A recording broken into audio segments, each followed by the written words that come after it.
Hey, fellowship, I wanted to take just a moment here and tell you a little bit about what God's been teaching me over the past few weeks. And God's been really speaking to me about the importance of relationships.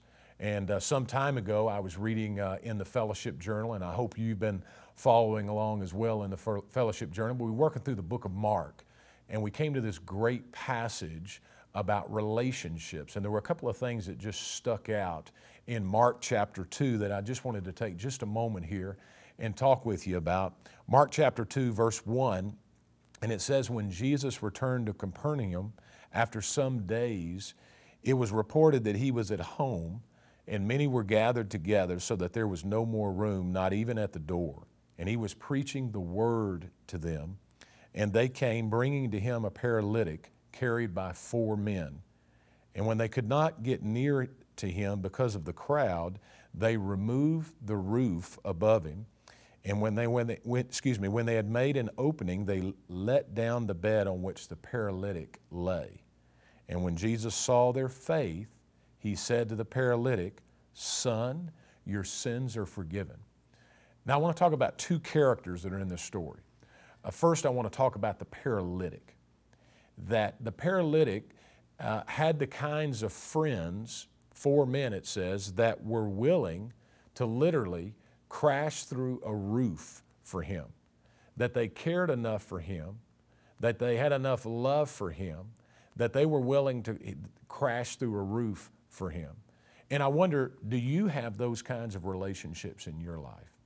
Do you have the kinds of people around you that you're doing life with in a deep way, that you can be authentic with, that you can be real with, the kind of people that care enough about you that they're willing to remove whatever obstacles might be in your life so that you can have a fresh and new and real encounter with Jesus.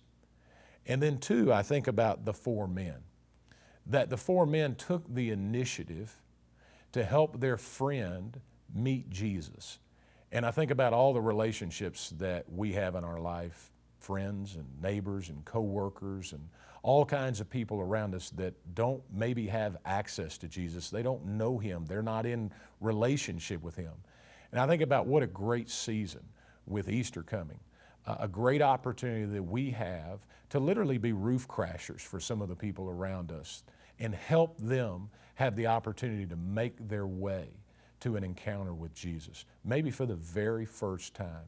And so I want to encourage you, would you pray and begin to think about who is that person that maybe you need to crash through the roof for so that they might have an opportunity this Easter to encounter Jesus and his life-changing message.